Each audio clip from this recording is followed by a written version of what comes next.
ಮಾಲ್ರೋದ ಮಲ್ಲಿಕಾರ್ಜುನ ಮುತ್ತೆಯವರ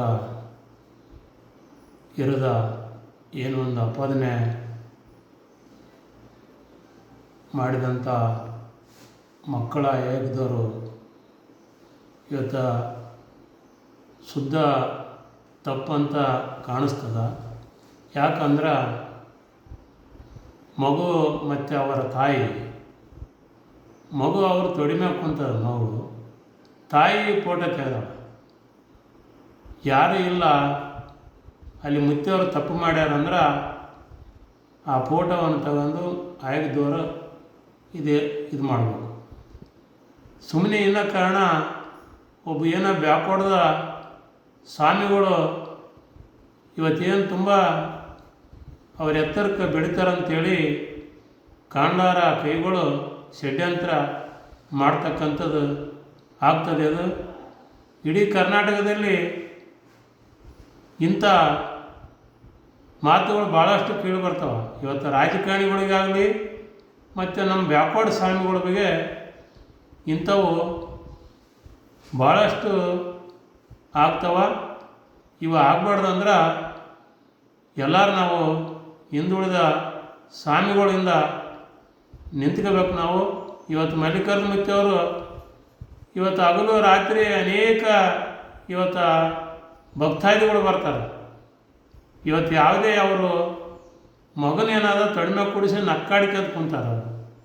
ಅಂಥದ್ರಲ್ಲಿ ಇವತ್ತು ಮಹಿಳೆ ಆಗಿದ್ದವರು ಇವತ್ತೇನು ಅಲ್ಲಿ ಹೋಗಿ ಕೇಸ್ ಮಾಡಿ ಮತ್ತು ಗೋಗಿಯಲ್ಲಿ ತಗೊಂತಾರಂದ್ರೆ ಇವತ್ತು ಇದನ್ನು ವಿಚಾರ ಮಾಡ್ಬೇಕಾಗ್ತದೆ ನಾವು.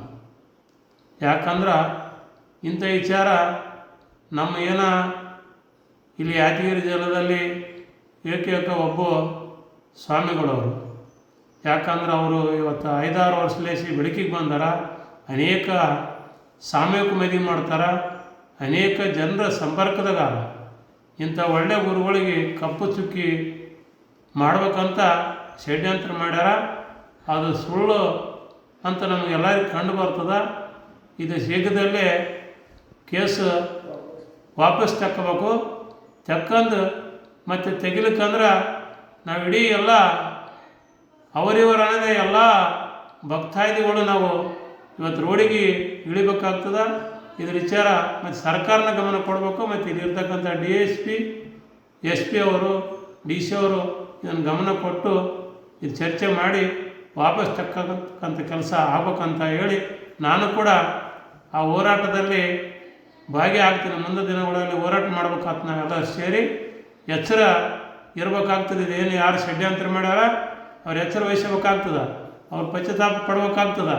ಯಾಕಂದ್ರೆ ಸ್ವಾಮಿಗಳು ಇರ್ದ ಮಾಡ್ಯಾರ, ಯಾರೋ ಸಾಮಾನ್ಯ ಮನುಷ್ಯನಿರ್ದ ಅಲ್ಲಿದು. ಸಾಮಾನ್ಯ ಮನುಷ್ಯರು ಅನೇಕ ನಡೆದ್ರು ಕೂಡ 1-6 ಗಂಟೆಲಿ ಅವರು ಕೌನ್ಸಿಲಿಂಗ್ ಮಾಡ್ತಾರೆ. ಇವತ್ತು ಸ್ವಾಮಿಗಳು ಇರ್ದ ಏಕೈಕ ಮಾಡ್ತಾರಂದ್ರೆ ಭಾಳ ಕಾಂಡಾರ ಕೈಗಳು ಭಾಳ ಇದು ತಪ್ಪು ಮಾಡ್ಯಾರ. ತಪ್ಪು ತಿದ್ಕೋಬೇಕು ಅವ್ರನ್ನ ಕೂಡ ಅಂತ ಹೇಳೋಕೆ ನಾನು ಇಷ್ಟಪಡ್ತೀನಿ ಬಂಧುಗಳು.